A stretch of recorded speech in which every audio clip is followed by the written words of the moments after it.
This video looks at using master pages within InDesign. Okay, we have our page, our basic document, and at the moment I can see that we're on page 3 because this is highlighted or reversed out in black here. Okay, so what we want to do is we want to select the master page. The way I can do that is by double clicking on the icon here. Now you can see that the A master title is reversed out. That means that we are on the master page.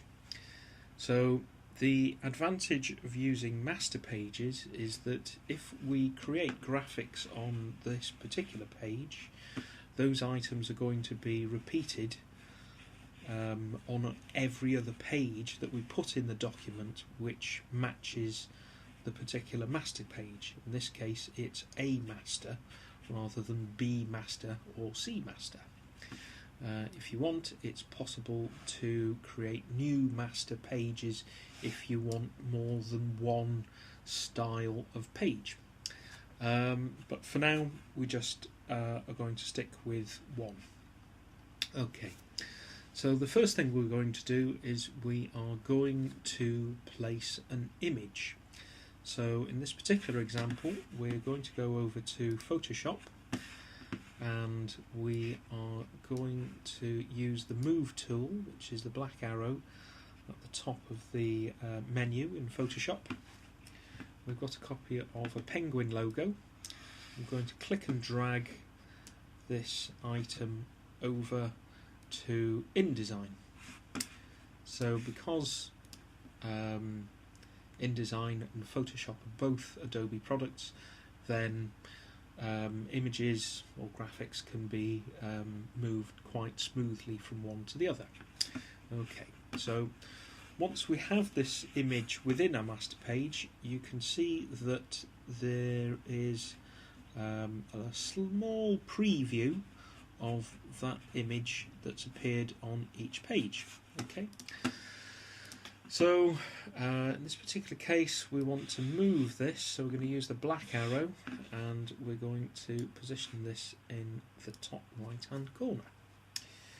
Okay, the next thing we're going to do is we're going to use the rectangle frame tool and we'll create a rectangle. So I'm going to click and drag. I'll probably make this about 80 mil wide. There we go. So we have our rectangle. I'm now going to go to the eyedropper tool, and with the rectangle selected I'm going to put the eyedropper next to the orange of the penguin logo. Now you can see that as we've filled this in or matched the colour on A master, then that has been repeated on all the other pages.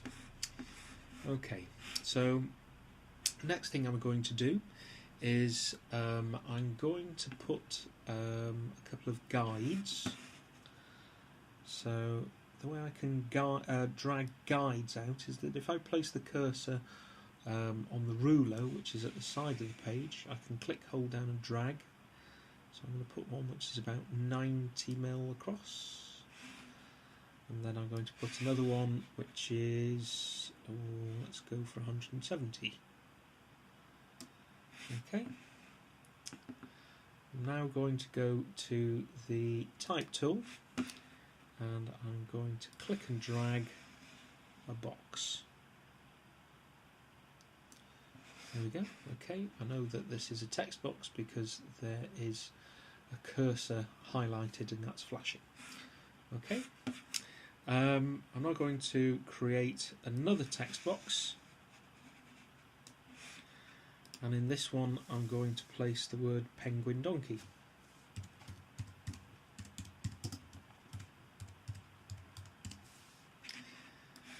Okay, I'll highlight that text. In this case I'm going to make this Futura. Let's give me condensed as a default, so I want to make that medium.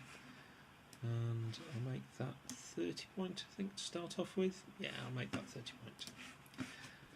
Now I'm going to go to the black arrow, so that image is selected, then, or that text frame selected, then I'm going to go down to the rotate tool, which is about halfway down.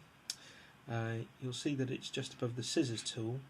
There are other options which are very similar to Adobe Illustrator, things like the scale and shear tool, but it's the rotate tool that we want in this particular case. We're given an origin, again, which is a similar thing to Illustrator. If I click and drag, you can see that this box rotates. If I want to constrain this, I'm going to hold Shift, and then I can use the black arrow to move this into position. I'll just put that so that it's in the middle. There we go, that's more like it. Okay, so just to finish off, if we now double click on page 1, for instance, it's possible to see that we have the master page items, but they're locked. We can't select them. We can't select this text frame, we can't select this title, we can't select these items. Okay. We can also see that they're in registration as we go from page 1, page 2 to page 3. And this forms the basis of the standard items for each page, and it forms the basis for the way that we can customize pages at a later stage.